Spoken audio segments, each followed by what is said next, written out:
अब जहां भी देखो आपको दो हिंदुस्तान दिखेंगे, एक अरबपति वाला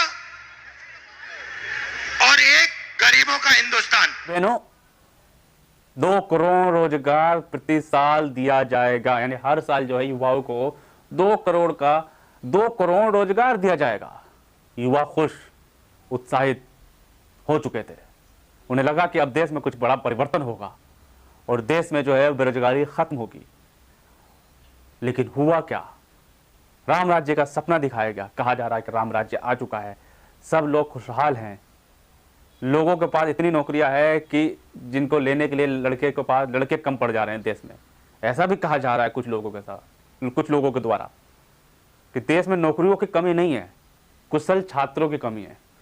अब सवाल ये उठता है कि इस राम राज्य में सब खुशहाल हैं, तो फिर जो अभी उत्तर प्रदेश में जो पुलिस की वैकेंसी निकली 60,000, उसमें इतने सारी भीड़ जो है लड़के देखने को कैसे मिले? या फिर यह सवाल भी उठता है कि जिन लड़कों को रोजगार नहीं मिल रहा है तो क्या वह काबिल नहीं है?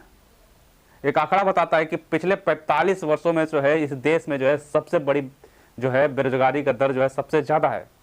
और प्राइवेट क्षेत्रों की बात करें तो उसमें भी जो है 17 लाख से बढ़कर जो है 2013 से 17 लाख से बढ़कर जो 2022 में जो है वो 14 लाख के करीब आसपास जो है नौकरियां कम हुई, यानी प्राइवेट क्षेत्र में भी नौकरियां कम हुई है।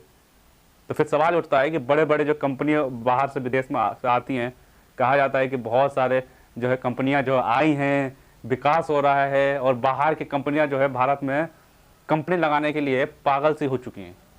तो पागल कंपनियां क्या युवाओं को रोजगार नहीं देती? बहुत सारे सवाल है। सवाल ये भी है कि क्या आप लोगों को जो है एक धर्म का चस्का लगा के हिंदू मुस्लिम मंदिर मस्जिद में फंसा के आपके जो अधिकारों को छीना जा रहा है? ये बड़ा सवाल है। आपको बता दें कि राहुल गांधी की जो भारत जोड़ो न्याय यात्रा जब बनारस पहुंची तो वहां पे एक युवक से राहुल गांधी ने बात की, बेरोजगार युवक। वो साफ तौर पे कह रहा था कि हमने ग्रेजुएशन भी कर लिया, पोस्ट ग्रेजुएशन भी कर लिया, लाखों रुपए हम लोग पढ़ाई में खर्च कर चुके हैं, लेकिन अभी नौकरी हमारे हाथ में नहीं है, नौकरी बहुत दूर है। और राहुल गांधी ने तो इतना कह दिया है कि इस टाइम जो है एक महामारी चल रही है, बीमारी चल रही है, वो बीमारी है बेरोजगारी की बीमारी। सबसे बड़ी बीमारी जो है इस टाइम देश में बेरोजगारी की बीमारी। लेकिन जब इतने सारे बेरोजगार है तो सरकार आखिर जो है सुन क्यों नहीं रही है? सरकारों को क्या दिखाई नहीं देता कि छात्र जो है बेरोजगार है, उनको भी नौकरी चाहिए? लेकिन वहां दूसरी तरफ तो 5 किलो अनाज दे के गर्वान्वित होती है सरकार कि हम जो है 80 करोड़ लोगों को 5 किलो अनाज दे रहे हैं। तो क्या 5 किलो अनाज ही सब कुछ है इस देश के लिए? लड़कों का और लोग तो ये कह रहे हैं कि 5 किलो अनाज नहीं, हमें रोजगार दीजिए, और हमें रोजगार अगर मिल जाएगा तो हम 5 की जगह 10 किलो अनाज महंगे दामों में खरीद के जो है हम खा लेंगे। वहीं जो है बात कर देश की मीडिया की, आखिर इस सब चीज को क्यों नहीं दिखाती? तो राहुल गांधी ने साफ तौर पर बता दिया कि देश की जो मीडिया है वो भी कहीं ना कहीं बड़े बड़े उद्योगपति और सरकार के गुलाम बन चुकी है। वो खबर नहीं दिखाएगी जो जनता के हित में है, वो खबर दिखाएगी जिससे उसको फायदा होता है। और देश के मीडिया पे आजकल सिर्फ प्रधानमंत्री जी और हिंदू मुस्लिम की डिबेट आप रोज देख सकते हैं। जहर की तरह घोल दिया गया है, दिमाग में जहर इतना घोल दिया गया है हिंदू मुस्लिम दिन रात दिखा के, लेकिन ये नहीं दिखाएंगे कि उन्हीं सनातनी छात्र, वही सनातनी हिंदू बेरोजगार जो है घूम रहे हैं, वही सनातनी लड़के, उनको भी नौकरी चाहिए, वो भी राम जी के भक्त हैं जिनको नौकरी चाहिए। मंदिर मस्जिद ठीक है, सब लोग बनाते हैं और ये जो काम है ये सामाजिक काम है और सदियों से मंदिर मस्जिद बनते हुए आ रहे हैं। लेकिन जो आंकड़े बताते हैं कि बहुत बड़ी बेरोजगारी जो है पिछले 45 सालों में सबसे ज्यादा बेरोजगारी जो है इस टाइम जो है देश में है।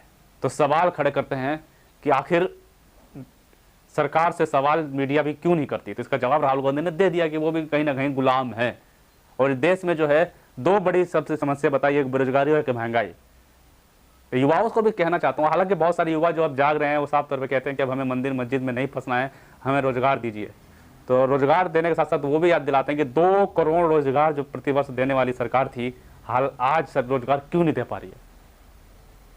राहुल गांधी कहते हैं कि 2 लोग अब इस देश में बन चुके हैं, एक गरीब और एक अमीर, और सिर्फ अमीरों की सरकार है और उद्योगपतियों को मदद पहुंचा रही है और गरीबों को नहीं सुन रही है। तो एक बहुत सारा आप भी सोचिए कि किस तरीके से जो है बेरोजगारी का दर लगातार बढ़ता जा रहा है और युवा जो है दर दर भटक रहे हैं।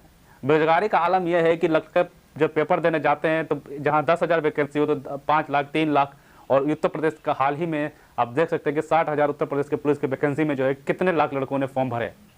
बात फॉर्म भरने के साथ साथ जो एक बड़ा सवाल ये भी है कि पेपर भी आउट हो जाता है।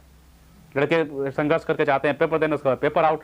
तो बहुत कुछ जो है सोचने की बात है। राहुल गांधी ने साफ तौर पर कह दिया कि यह भारत जोड़ो न्याय यात्रा में जो है एक न्याय की लड़ाई जो होगी युवाओं के लिए होगी, एक न्याय की लड़ाई जो होगी युवाओं को रोजगार दिलाने के लिए होगी, और ये संघर्ष उनका जारी रहेगा जब तक जो है युवाओं को नौकरी नहीं दे देते। और युवाओं के लिए संघर्ष के लिए लड़ाई जो है ये भारत जोड़ो न्याय यात्रा में चल रही है। और युवाओं का प्यार जो जिस तरीके से बनारस में मिला, उसे देख के जो है सरकार के भी पसीने छूट गए।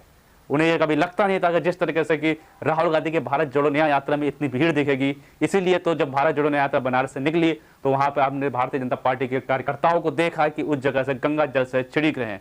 क्या मानसिकता और क्या सोच बना दी है देश की, ये एक सोचने वाली बात है कि वहां पे जो है गंगा जल से छिड़काव करके उसको धोया गया कि यहाँ राहुल गांधी ने रैली की थी। क्या देश में और कुछ बात जो है या और कुछ दिखाने के लिए नहीं है?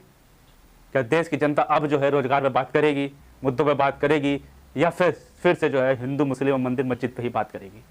आपको क्या लगता है हमें जरूर बताएं। तब तक के लिए